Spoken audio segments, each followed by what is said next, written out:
Kailangan magaling yung realtor mo sa pag-negotiate. Sana ikaw naging realtor ko noon. Grabe, oh. Hindi pa ako realtor yan. Inabot ng 2 buwan bago maayos yung tulo ng bahay namin. You need to review the inspection.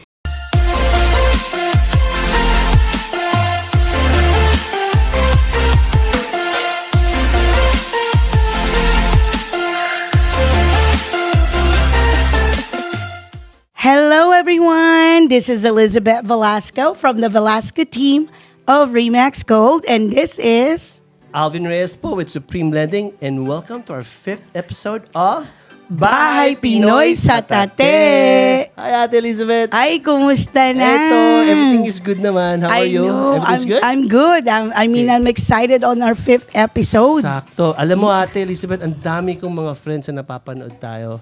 Nakakatuwa raw tayo. Wow. Actually, ako rin eh. They can't wait for the next episode kung ano daw magiging next topic natin.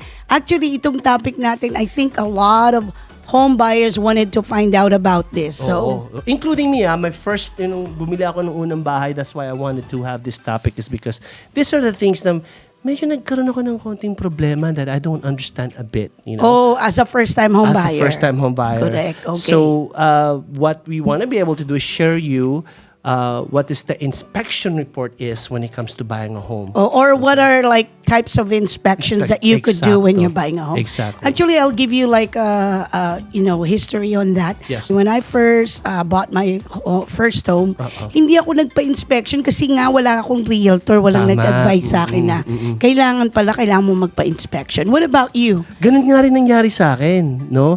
Nung nabili namin yung bahay, of course. This is your first home, yeah, though it's sa Hayward yan, diba? Hayward, California. Exacto. But it's a townhouse though, diba? Townhouse siya. Pero, nung nangyari, nung umulan, biglang nagkaroon ng like parang nagkaroon kami ng konting roof leak ba? Right? And what happened is that the guy who was fixing it, or the HOA was saying, didn't you see this in the inspection report? Diba? Na may problema ng kontito. Again, this was the things that when we had a realtor really didn't go through it with us, right? So, yun ang isa sa pinakating na I think that upsets me, no? Right? Nung nalaman namin meron palang konting problema yung roof. Oh, I see. So luckily naman, it's an HOA, pero siyempre, yung hassle ba eh, di ba? Yeah, hassle. Tsaka, unexpected, Exacto, diba? oo. And you didn't, you didn't know what was the condition of the property when you bought it. So, Elizabeth, these are the things that I'd really like to go over with you as well. Yes. Okay lang. To tell us more about the inspections when it comes to property inspections. Okay. So actually, when for home buyers, when you get into contract, here in California, may tinatawag na inspection and investigation contingencies. Okay? So this is your time period na, it's standard or defaulted to what we call 17 days, okay? You have 17 days to do your due diligence, to do all your inspection and investigation. So during inspection, this is at the buyer expense most of the time. Like here in Sacramento County, it's the buyer that pays them. But in the San Francisco Bay Area, it's the seller. Okay, so you could definitely do your home inspection. You could do your roof inspection. You could also do your sewer inspection. You could also do wood destroying / termite inspection. Yeah, termite inspection. Yeah. Correct. So and many other things. So these inspections are, in some ways, separate silang lahat, like the roof, the termite, and the property inspection. Iba-iba ba yan? Or? Correct. Oo. Kasi may mga ibang company, like big companies that they do all, okay? Yeah. May mga ibang companies naman na specialized, di ba? Para bang kumbaga sa doktor, merong cardiologist, may dermatologist, merong oncology. So ganun din sa mga vendors when it comes to inspection. Okay. You want a home inspector na matagal na sa business, of reputable company, kasi they will stand behind their inspection. Correct. They have tons of experience. And also yung service, and very thorough. Kasi as a buyer's agent like me, gusto ko syempre kunin yung pinakamagaling na home inspector. Of course. Na talagang dumadaan ka sa butas ng karayom. Kasi gusto kong ma-thorough check niya at saka wala siyang ma-miss. Tama. Ayun naman ang gusto natin sa mga buyers natin, di ba? Right? Yes, Okay. definitely. So, importante yun. And most of the time, your trusted realtor have a relationship or have experience with them. I know there's a lot of things going on online and all that. But really, how many times do you actually buy a home? Yeah. Every what? Every 10 years? Yes, tama. So we don't know if that company is still going to be around in the Correct. next 10 years, diba? So importante yung reputable at magaling. Okay. Well, Yes. other question that I have for you, Elizabeth, is that some of the sellers sometimes they already have somehow a property inspection report ready. Correct. I mean, so Okay. what do you say about that? Kasi, let's just say, siyempre, as a buyer, you have to pay for that buyer inspection, right? Yeah, Pero okay. what if meron na yung seller? So what's your Okay, advice so on that? if I'm representing the buyer, Okay. remember in real estate may tinatawag na seller's agent There you go. and buyer's agent. There you go. So the buyer's agent represent the buyer. Okay. So if I'm representing the buyer, even though na may seller inspection na, and if I don't know the company, I would still recommend my buyer to do their own third-party inspection. I know it's gonna cost them maybe 800 to 1,000 a month. For inspection. Yeah. 800 to 1,000. Pero at least I have the peace of mind na alam ko na this is the vendor that I trust, na alam kong magaling at magkakaroon ako ng tinatawag na second opinion ba? Correct, yes. At makikita natin kung nagba-match ba yung sinabi nung first Tama, inspector, di ba? Yeah, to make Yes. sure. To So make sure. at least, for me, I would say, oh, okay, tama nga yung sinabi. Oh, may na-miss sila. Tama. Oh, meron pa palang additional findings Tama. na hindi nakita nung first inspection. And remember guys, ang pinakamahal or pinaka-expensive minsan nasira ng bahay is something that you cannot see with your naked eyes. Correct, oo. Diba? Yeah, kasi, Tulad yan, yung roof, yung sa amin, di ba? yeah, kasi sino bang aakyat sa roof, di ba? Exacto, yeah. Kailangan mo ng ladder to go up there, di ba? Tama. Or termite inspection, you don't see that. You need a professional termite inspection. Correct, na kasi naman. we don't know what's, Inside. anything behind the wall. Correct, Di yes. ba? Hindi natin alam kung sometimes home inspector use a moisture, what we call like an equipment or moisture gun and to see. They can tell. They can Yeah. tell, Wow. correct. At saka minsan, when it comes to sewer inspection, hindi natin alam kung meron na bang roots na nag-grow doon Ng sa mga pipe. puno, tama, na Correct. nakasanggana. Tama, Yes, na po pwedeng mag-sewer back up sa bahay mo o sa banyo mo or yes. anything like Aha, that. So those are really important. Good. When you're buying a home. There it is, guys. So remember, in buying a home, pinaka-importante we want to make sure that the home is in the right condition, di ba? Right? So, Ate Elizabeth, I just want to ask you another question, and this is just, for me to know and also the clients to know and our audience to know. What if, sabihin natin, okay, konti lang yung sira. Like, not too bad or kunyari icing lang, konting peeling ng paint, mga ganon. Oh, like cosmetic O work? cosmetic lang siya, di ba? Kasi we want to make sure then that some of my clients, kasi makita lang, naku, ayun na namin ng bahay, di ba? Yes, So oo. what's your advice on that or how do you deal with this kind of stuff? Oo. So, here's the thing. When buying a home, syempre, we gotta remember yung age ng bahay. Yun, Okay? tama, Diba? tama. So, alam naman natin na kapag 10 years old na yan, may wear and tear na yan. Correct. Kumbaga parang sa kotse, meron na siyang mileage na tinakbo. Yes, Diba? yes. So, of course, there's gonna be some little bit wear and tear, some cosmetic. As long as it's not health or safety issue, Yun. then definitely you could still get it fixed. And there are ways for you to overcome that. Number Yes. one, Yeah. you could ask the seller to, fix it. Yes. Okay? Number two, second scenario, the seller could fix some of the items. Correct. Okay? Yes. And number three, the seller could just give you a credit. A credit, yeah. That says, okay, I'll give you $2,000. You fix it after close of escrow. Yes, Okay?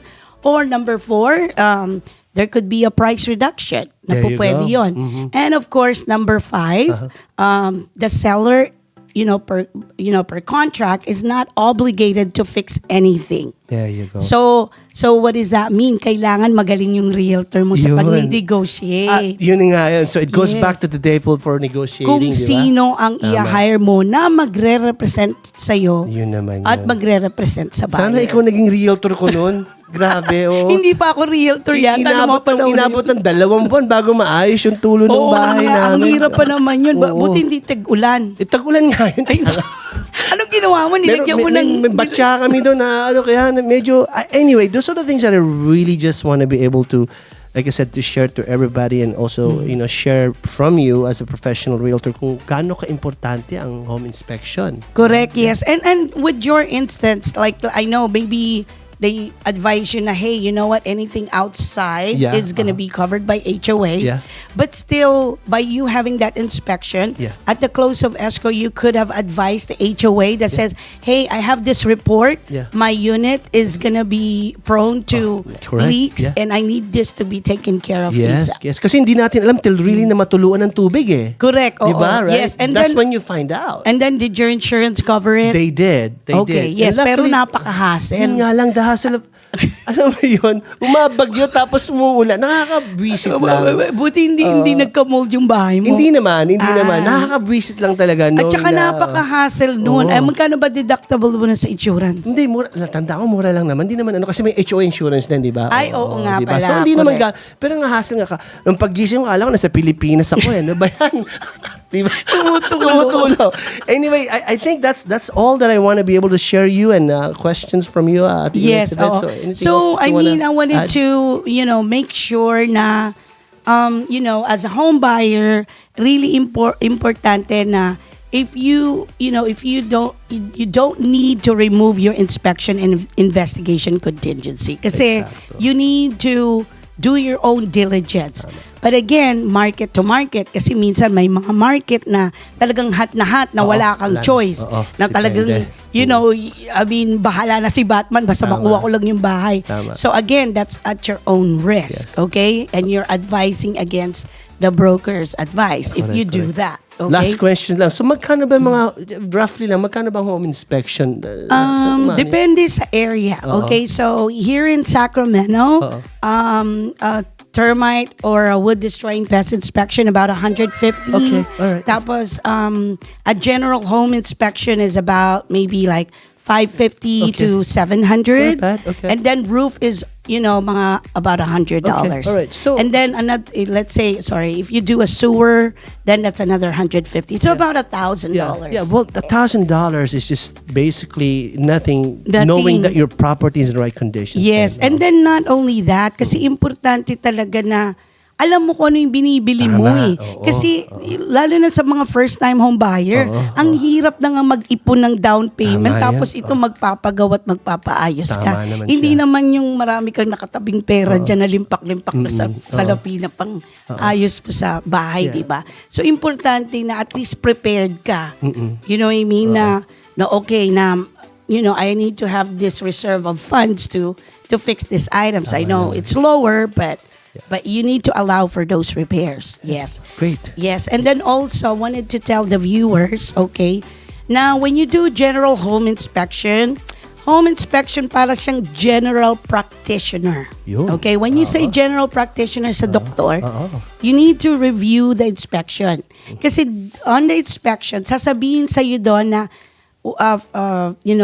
findings that requires additional inspection or a vendor that specialize on that. Tama. Okay? So let's say for example, heating and air conditioning. Correct. So sasabihin dun sa home inspection. Oo. Then you need to get a heating and air conditioning inspector or a company to Yes, check to it. check that for you. Yes, kasi again, para silang kumbaga Specialize in each area. Specialize in each area. Tama. And you want someone na magaling at maraming experience Tama. doon sa trade na yon. Yes.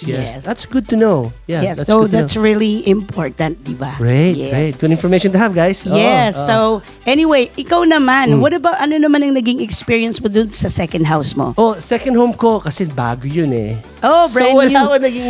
Hindi ka nagpa-inspection? Kasi bago yun eh. Okay. So, kasama na yun sa so when you're buying a home, yes. of course, bago okay. lahat yun. Okay, I'm glad you're telling me that, Alvin. Yes, Okay, so that is one of the misconception of a lot of home buyers in this market. Bali para ako doon. I'll tell you. Okay, let's go. When you are buying a brand new home, brand new, okay? Very important, syempre, dapat reputable yung company. Dapat. Kasi may tinatawag na 10-year structural warranty. Yun. Na gusto mo na within 10 years, buhay pa yung kumpanya na yan, paano kung nag-bankrupt na? Tama.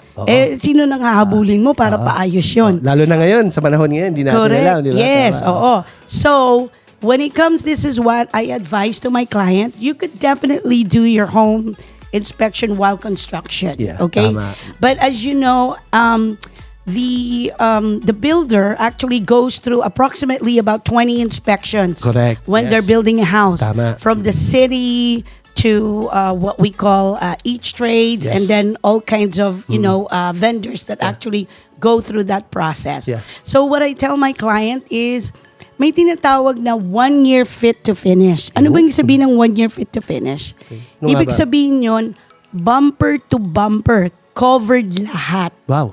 Okay, so what you would do is, this is what I do to most of my clients, na kailangan on the 9th to 10th month, doon sila magpa-home inspection. Yun. Wow. Bakit? Okay. Bakit nga ba? Kasi, unang-una sa lahat, when you do the home inspection, during in the beginning, wala pang naligo doon. Wala pang nag-flush ng toilet at gumamit. Tama. Wala pang gumamit ng... It's not used yet, di ba? Yeah, We don't know. Ng dishwasher. Hindi pa nate-testing. Okay. Hindi pa niran yung HVAC 24 or 48 Correct. hours. Tama naman So yun. within the 10th month, when you do your home inspection, at may makita silang mga findings, pwede mong i-add doon sa warranty claim na tinatawag. Okay? So here in California, make sure everything is in writing. So the way builder are doing it is they will send you a portal and you put everything, lahat ng mga findings mo dun sa portal. Yeah. And then you put, kung ano yung mga findings. Kung may mali or kung, kasi remember, yung bahay hindi pa nag-settle. Correct. So the house needs to go through all kinds of season. Tama. From summer season to rainy season to cold season. That is right. And then that's how you will know na, working condition na yung property. So, kumbaga nga sa kotse, di ba? Anong ginagawa natin pag bagong kotse? Binibreak in muna natin, di ba? Exactly. So, same thing on a brand new home. Great. So, anyway, I'm really glad that you are here and you learned something from us today. Thank you. Yes, of course, if you have any more questions or any topic that you want us to cover, just make a comment. Until next time. And don't forget, please follow us and subscribe, okay, guys? Sa Bahay Pinoy sa Tate.